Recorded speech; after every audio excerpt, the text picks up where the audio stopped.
A tremendous amount of heavy thoughts troubled me that night. After leaving the confines of my glass office, which felt like a prison due to the tedious 9-to-5 workday, I started my journey home on foot. I took a deep breath, the stench of this city filling my nose. Rats the size of dogs scurried to safety inside metal trash bins. Others fled into storm drains. Junkies with their veins bulging from their arms barely held on to life. And I, a nobody, crumbled away under the weight of this monotonous, bleak life. It didn't bring me comfort thinking about tomorrow. Alarm, wake up tired, mutter bad words, drink coffee, eat breakfast, take cold shower, brush teeth, dress nicely, put on a fake smile, and things would be A-okay. Another day, another demise. One step closer to the end of the charade. What a spectacle. The crowd goes wild. Curtains fall, lights out, absolute silence. Watch where you're going, asshole! A madman from a car yelled at me. I stopped and realized I was in the middle of the street. The car had hit the brakes a few inches away from my legs. The man continued cussing and honked. You want to get yourself killed, dickhead? Move out the fucking way! I raised my hand and whispered, "Sorry." He drove past me in a rush, his tires screeching violently. Lucky me. I walked, the dark thoughts beginning to fog my mind again with each step I took. The air smelled like piss and rotten eggs. It made me feel sick to my stomach. Time passed, and I became lost once again inside my head. After going where my feet took me, I was in a part of town I didn't know. It seemed out of place. Almost as if an unknown construction company took a part of a strange city and moved it here with its residents. Yet, the putrescence had not vanished. I glanced around the tall, undulating buildings. They all looked abandoned and inhabited at the same time. Some of the apartments had their lights turned on, and behind each window, I could see a shadowy silhouette studying me with wonder. Hundreds of eyes inspecting me as if I didn't belong here. Whenever I looked at one of the windows, the person inside waved at me. Slowly, left and right, left and right. They all looked like human clocks, counting each second.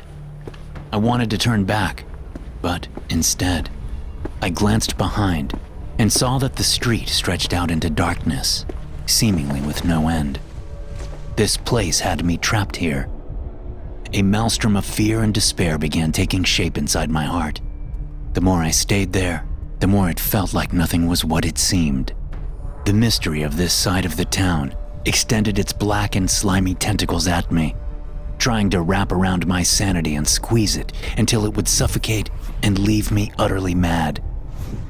With caution and heightened senses, I moved forward into the strip of blackness. The stars above stared at me with contempt and disgust. They blinked as if an invisible hand of doom clicked them on and off. The fear inside my chest spread its tiny claws, trying to grab whatever it could. It screamed as if it wanted to shatter my heart into a million little pieces. A heart made of obsidian, its sharp parts collapsing on the floor of my soul as if a morbid symphony creaked its tune for the end of the world. Apart from the people in the windows waving at me, I had seen no one else. Not a single soul. Not even a car moving. Nothing. I walked for a few more minutes. Again, nothing moved. Nothing breathed. "You're trapped here, man. What the hell is going on?" I heard my voice whispering. I heard a buzzing sound grow louder as I approached a back alley. A man soiled in grease, wearing only a pair of black shorts, stood before an old TV set. I heard him muttering some words, but I didn't understand what he said. At first, I was excited to see and hear from another fellow human being.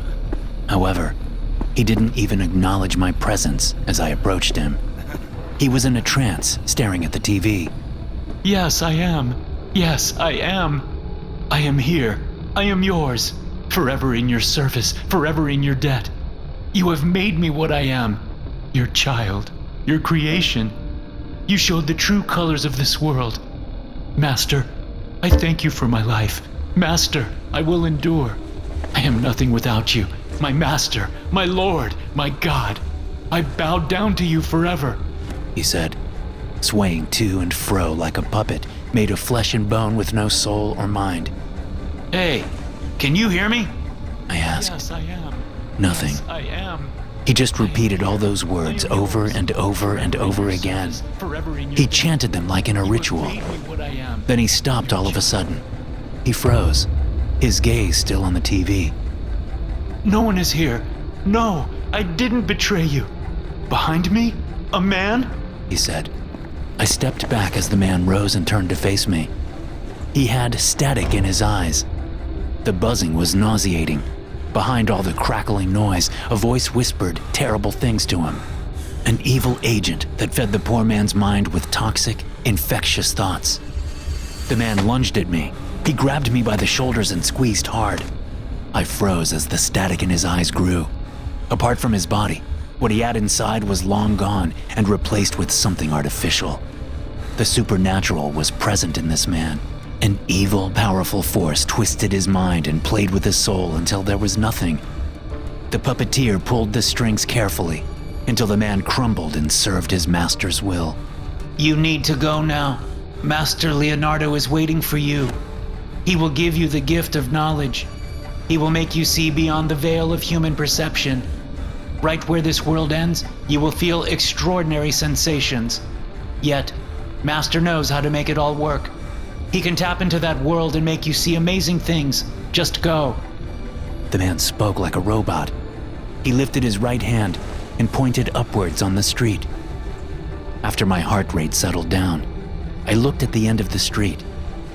There, I saw a flickering streetlight in front of what appeared to be an abandoned small house. This, of course, felt unnatural to me. It seemed like the house had just manifested itself out of thin air. In a place where only tall concrete apartment buildings seemed to exist, a house would be the last thing anyone would build. Why would they? The whole scenery would suffocate it out of existence, infect it with the desolation of that place, and make it fade away and die. The man returned to the TV set and began muttering words in an unknown language. I walked the street until the end. Suddenly, the flickering lamppost stopped working, and everything went pitch black. I heard the house creak and a door close shut. The lights turned on inside the house, and a tall silhouette stood behind the window. I couldn't see who it was. A purple light buzzed and made the house come to life. The words Leonardo Sorprendente's Boutique of Wonders appeared on the roof. The front door opened. The silhouette in the window waved its hand at me, then invited me over. I could make out a thin man wearing a top hat as I approached the house. As I entered the house, a bell chimed, and a bubblegum smell permeated the air. The man looked at me with black eyes and greenish yellow teeth, as if he had brushed them with radioactive toothpaste. He stood there motionless and smiling.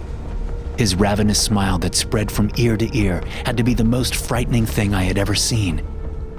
He wore a purple and orange pinstripe suit that made me dizzy. His long black hair hung on his shoulders in wet strands, as if he had just emerged from a long-forgotten underwater cave. Welcome to Leonardo Sorprendente's Boutique of Wonders. You have arrived just in time for our latest auction, and I am sure you will be delighted to see them. Remember that all sales are final, and payments must be made at the end of the auction, the man said. In all this time, he didn't move. Not even his lips moved when he talked. But somehow his goddamn smile never left his face. He stood there like a mannequin, and his voice came from a deep, dark place at the world's end. Where am I? I asked. What is this part of town? This place? What's all of this? Who are you? This place is hardly ever found by people. The lucky few here live happy lives and are cared for by me. I take care of everything and everyone. I am the master of this place you will call home. The man you met works for me. He is the only one allowed to roam the streets at night. You should have known that we have a curfew here. After 10 p.m., No one is ever allowed outside except the man with the TV. So that means you broke the only rule here. The man with the funny suit said. What? What the hell's going on? My head spun around, and dizziness took hold of my body.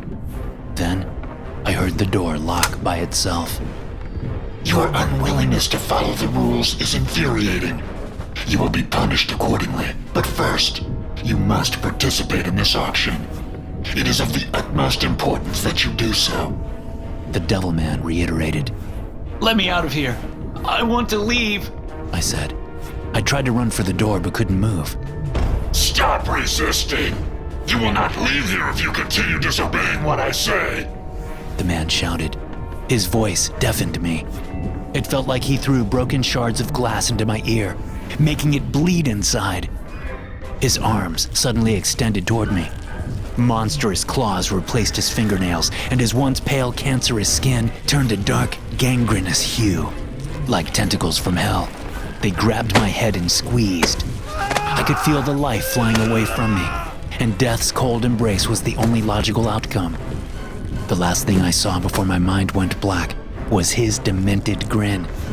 But this time, a bloody crimson hue painted over his face. I regained consciousness, but I couldn't open my eyes just yet. The air reeked of incense, the heavy aroma making me sick to my stomach, even more than I already was. When I finally was able to open my eyes, I noticed I was in a glass tank, like a live human exhibit. I saw the man with the purple pinstripe suit standing behind an old mahogany desk. Black candles adorned the rims of the desk. The man hit the surface of the desk with a wooden hammer. I screamed and banged against the glass. The man just looked at me with his enormous evil grin. His eyes told me that help wouldn't come. I saw a few empty chairs in front of me, outside of my glass prison. This insanity kept growing like a tumor. Good evening, ladies and gentlemen. Welcome to this year's auction. He shouted, standing up. Now sitting in the chairs in front of me, plastic mannequins appeared out of thin air. Some stood with their arms up. Others seemed to worship their master, while I stood inside my prison, watching all the events unfolding before me. As you can see, this year's lot is this young man right here. Our newest citizen is up to you to bid as you see fit. Starting at $10,000. The man shouted. Nothing came from the room. $10,001. Going once, going twice, and sold to myself. The man burst out laughing. Welcome, young man, to your new home. The glass broke, and millions of tiny pieces hit my face and skin. The bleeding lacerations disfigured me. The man shattered my soul, an empty void now growing inside of me. Everything faded to black. I woke up in a room with cracked walls and giant bugs walking around slowly. For a brief moment, I thought I heard a chainsaw-like noise. The bed was filthy, and water dripped in the mold-infested bathroom. It felt like a countdown to the end of my days. I exited the room and saw that I was in apartment 23. The building felt deserted, as if I was the first and last tenant there. Descending the stairs of this hellish place, I managed to go outside. A chair and TV guarded the night in the middle of the street. "Sit down," an ethereal voice instructed me. With no will left to live, I followed the order. I was too afraid not to comply. This place sunk its teeth deep inside my heart, and its claws ripped the flesh off my bones. I sat in the chair, watching the TV in all its static glory. It feels good here. Maybe more people will move to this part of town. It feels good to be home again. Master, I will endure. I am nothing without you, my master, my Lord, my God. Thanks for listening. If you enjoy these stories, be sure to subscribe to the podcast and check out some more of my episodes here.